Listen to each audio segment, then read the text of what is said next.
بسم اللہ الرحمن الرحیم۔ پہلی چیز اگر آپ دیکھتے ہیں تو بیٹی ہے۔ بیٹی کیسی ہے؟ بیٹی کا والدین سے رابطہ کیسا ہے اور والدین کا بیٹی سے رابطہ کیسا ہے؟ اب یہ بہت امپورٹنٹ ہے، کیونکہ پہلا کردار اگر کوئی خاتون دنیا میں آتی ہے تو وہ بیٹی بن کے آتی ہے۔ یہاں جب یہ بیٹی تشریف لائی تو وہ دور ہے کہ جہاں بیٹیوں کو زندہ دفنایا جاتا ہے، جہاں پر خاتون کے کردار کو برا سمجھا جاتا ہے معاشرے کے اندر۔ اس معاشرے میں خدا نے اپنے حبیب کو بیٹی دی اور یہی کہا انا آتینا کل کوثر، ہم نے تمہیں کوثر عطا کی ہے۔ کوثر تفاسیر کہتی ہیں یعنی کثیر ہے، یعنی اس میں برکت ہے اور ایسی ہے کہ دشمن تمہارا ابتر ہو جائے گا اور یہ سب چلتا رہے گا۔ آج آپ کے سامنے اگر دنیا میں گلستان کھلا ہوا ہے تو اسی کوثر کے وجود کی وجہ سے ہے۔ آج اگر یہ ذکر، یہ محفلیں، یہ مجلسیں ہیں تو آج اسی کوثر کے فرزندان کی مجلسیں ہیں، انہی کی اولاد کا ذکر ہے کہ آج آپ دیکھیں کہ دنیا ہدایت کی طرف جو ہے وہ پلٹ رہی ہے۔ اس دور کے اندر کہ جہاں بیٹیوں کو برا سمجھا جائے، وہاں بیٹی جو ہے وہ بچپن سے اپنے بابا، اپنے وقت کے نبی کی رسالت کی بقا کے لیے کام کر رہی۔ معروف ہے مکہ کے اندر بھی جب لوگ رسول خدا کو تکلیف دیتے تھے، جبکہ بہت کم سن ہے، چھوٹی ہیں، مگر اس کے باوجود اپنے بابا کا ساتھ دیتی ہیں، اپنے بابا کی مدد کرتی ہیں۔ شیب ابی طالب میں جہاں پر سینکشنز ہیں، تحریم لگی ہوئی ہے، پابندی ہے، آپ کے سامنے ہے کہ وہ کس طرح وہ چند سال گزرے ہیں، مگر وہاں بیٹی اپنے والدین کا ساتھ دیتی ہوئی نظر آتی ہے۔ اور پھر والد بھی ایسے کہ جب بیٹی تشریف لاتی ہے تو والد کھڑے ہو جاتے ہیں، ہاتھ کا بوسہ لیتے ہیں، اپنی جگہ پر بٹھاتے ہیں۔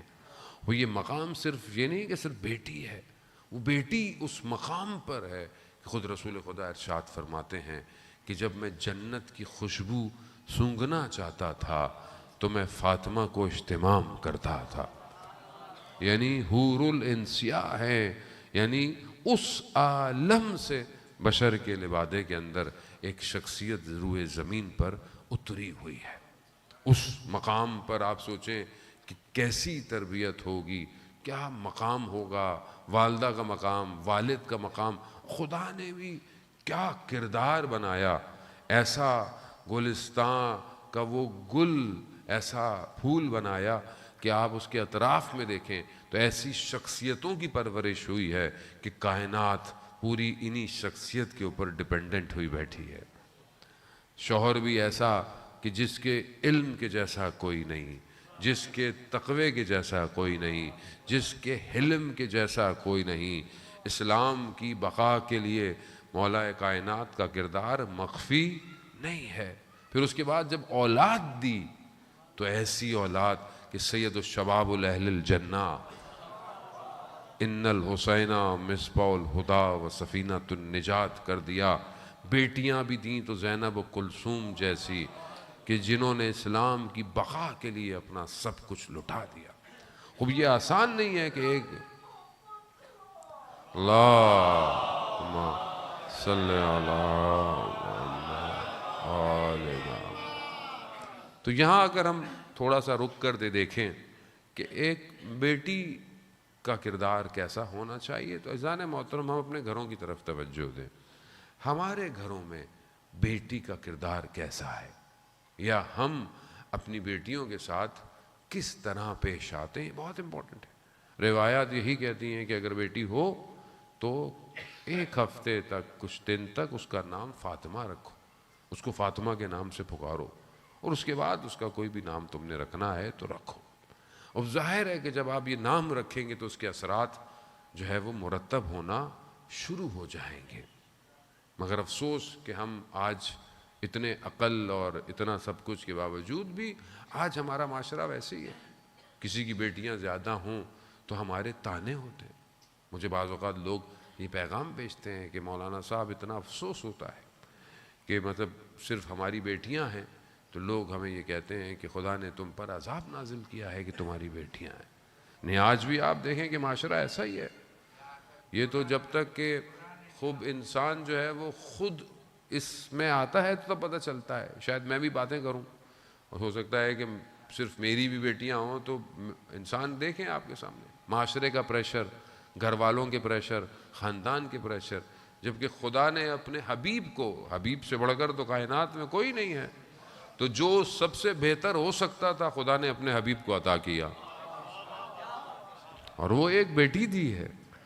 لیکن آج ہم اپنے معاشرے میں بیٹی کو کس طرح دیکھتے ہیں عزیزان محترم. بڑا افسوس ہوتا ہے کہ معاشرے میں اہل بیت کے ماننے والوں کے کردار زیارتوں پہ بھی جا رہے ہیں, نمازیں بھی پڑھی جا رہی ہیں, حج عمرہ بھی ہو رہے ہیں, لیکن جب رویہ ان کا دیکھا جائے بیٹیوں کے ساتھ تو بڑا عجیب سا ہے. اور اس سے بڑھ کر زیادہ افسوس ہوتا ہے کہ اپنی بیٹی سے رویہ بہت اچھا ہے, لیکن جب دوسرے کی بیٹی گھر آتی ہے تو اس کے ساتھ رویہ انسان کا کیسا ہے. بہت ہے, منافقت ہے. انسان دو روح ہے, اور یہ آخری زمانہ اس لیے تو خطرناک ہے. انسان ظاہر میں کچھ اور ہے اور اندر سے جو ہے وہ کچھ اور ہے. وہ یہ خطرناک ہے اس آخری زمانے کے اندر. تو بہرحال یہاں بہت ضروری ہے جانے, تو روایات ہے مولا حضرت محمد مصطفیٰ صلی اللہ علیہ وآلہ وسلم.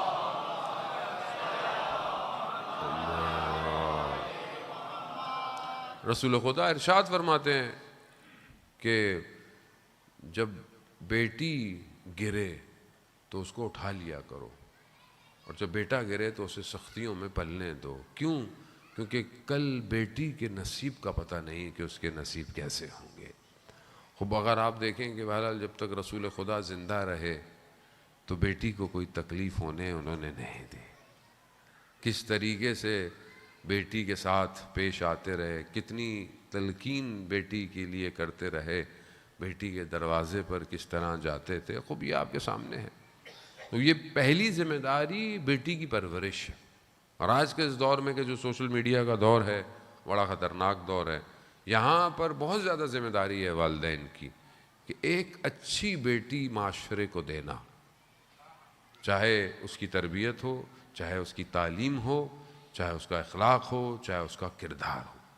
آج یہ ہمارے اپنے اوپر بھی ڈیپینڈ کرتا ہے کہ جب معاشرہ یا میں اپنے بیٹے کے رشتے کے لیے اگر کہیں جاتا ہوں تو میں سامنے والی بیٹی میں کیا تلاش کر رہا ہوں. یہ بہت امپورٹنٹ ہے. ادھر آپ دیکھیں کہ جب مولا کائنات کی شادی ہوتی ہے اور جب ازدواج ہو جاتی ہے, اور رسول خدا شادی کے بعد پوچھتے ہیں مولا کائنات سے کہ آپ نے فاطمہ کو کیسا پایا, تو کیا فرماتے ہیں مولا کائنات کہ یا رسول اللہ, میں نے خدا کی عبادت میں فاطمہ کو مددگار پایا. تو کیا آج اللہ اکبر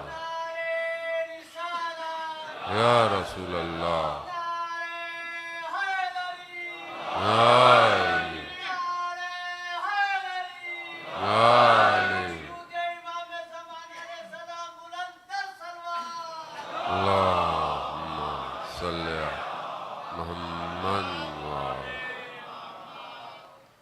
ہم کیا جب بیٹی کو ڈھونڈتے ہیں بیٹے کے رشتے کے لیے یا اپنی بیٹی کی تربیت کرتے ہیں, کیا ہم اس کی ایسی تربیت کرتے ہیں کہ کل وہ جب اپنے گھر جائے یا کسی کی بیٹی ہمارے گھر آئے تو کیا وہ خدا کی عبادت میں مددگار ہے یا نہیں ہے.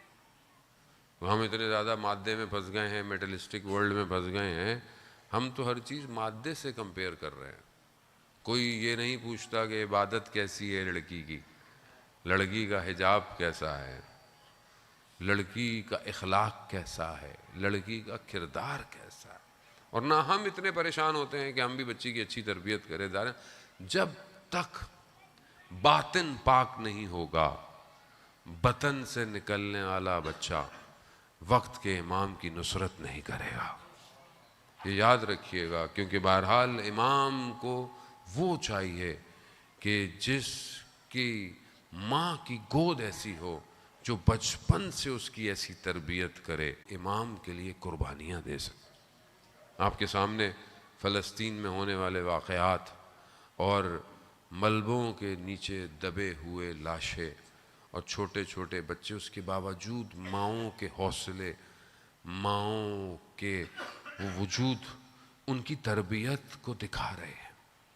ایک جوان جو کہ بہرحال نقاب پوش کر جب گفتگو کرتا ہے کیمرے کے آگے، تو اس کی ماں اسے کیا کہتی ہے؟ اپنا منہ کیوں چھپا رہے ہو؟ تم کوئی ٹیررسٹ تھوڑی ہو، تم تو اسلام کی بقا کے لیے لڑ رہے ہو، تمہیں اپنا چہرہ دکھانا چاہیے، اگر کوئی منہ چھپائے تو وہ تمہارا دشمن ہو، تم کیوں چھپا رہے ہو؟ یہ تربیت ہے۔ یہاں ایسی مائیں ہیں، اور یہ ساری مائیں کہاں سے ہیں؟ انہوں نے درس وہیں سے لیا ہے کہ جو کربلا کی مائیں تھیں، کہ جو شب عاشوراء اپنے بچوں کو تیار کرتی رہیں کہ بیٹا صبح کہیں دیر نہ ہو جائے۔ یہ پریکٹیکل امپلیمنٹیشن ہے کربلا کی اور سیرت اہل بیت کی۔ ایک حصہ بہرحال بیٹی کی تربیت کا ہے کہ جو بہت ضروری ہے عزیزان محترم۔ سوشل میڈیا نے قوم اور نسلوں کو برباد کر، جہاں فائدے ہیں، مجلس کا جانا، ایجوکیشن، آن لائن، بہت سارے فائدے ہیں یقیناً، اس میں کوئی شک نہیں ہے، لیکن دوسری طرف فساد، برائیاں، گناہ، یہ سب آسان ہو گیا ہے، یہ سستا ہو گیا ہے۔ نامحرم کے ساتھ رابطہ ہونا، وہ انسان کو احساس ہی نہیں ہوتا کہ انسان کس سے بات کر رہا ہے، کون کیا کر رہا ہے، بیٹی کیا کر رہی ہے، کسی کو نہیں پتا۔ آج آپ معاشرے میں دیکھتے ہیں کہ یہ سارے حدود جو تھے اسلام کے، اسلام تو اتنا حدود کا پابند ہے کہ یہ حکم دیتا ہے کہ جب اگر گلی سے گزر رہے ہو، کسی کے دروازے کا کھلا ہوا ہے تو اس کے گھر میں جھانکو مت۔ اگر چھت پر جاتے ہو، فقہ کے اندر احکام ہے، اگر تم اپنے چھت پہ جاتے ہو تو اپنے پڑوسیوں کو بتا کر اپنے چھت پہ جاؤ۔ کیوں؟ پتہ نہیں ان کی ماں بہن بیٹیاں بغیر حجاب کے اپنے گھر کے اندر ہو۔ کتنا اسلام حدود کی پاسداری بیان کرتا ہے۔ خاتون کو اتنا پابند کر رہا ہے کہ ایسی خوشبو نہ لگائے کہ جس سے نامحرم جو ہے اس کی طرف متوجہ ہو۔ مسکرانا یا گفتگو کرنا، یہ فقہ خدا بہتر جانتا ہے۔ خاتون کو حکم دیا گیا ہے کہ اگر کسی نامحرم سے گفتگو کرے تو اس کا لہجہ ایسا ہو کہ سامنے والے کے دل میں کوئی غلط خیال پیدا نہ ہو، کرخت لہجے میں بات کرے۔ یہ احکامات ہیں۔ اب آپ بولیں گے کیسے؟ خدا بہتر جانتا ہے۔ جب خدا قرآن میں سورہ نور کے اندر کہہ رہا ہے رسول اپنی خواتین کو، اپنی بیویوں کو، اپنی بیٹیوں کو، سب کو جو ہے وہ چادر یعنی حجاب کے اندر رکھو، تو خدا بہتر جانتا ہے۔ خدا بہتر جانتا ہے کہ اس ہیرے کی کس طرح سے پرورش کرنی ہے۔ لیکن آج آپ کے سامنے معاشرہ اس کو پسند کرتا ہے، اسے پروموٹ کرتا ہے جو سب سے زیادہ بے حیا ہے، جو سب سے زیادہ بے پردہ۔ آپ کے سامنے آج میڈیا کن لوگوں کو پروموٹ کرتا ہے؟ آج میڈیا جو ہے وہ کن لوگوں کو سٹیج پہ بٹھاتا ہے؟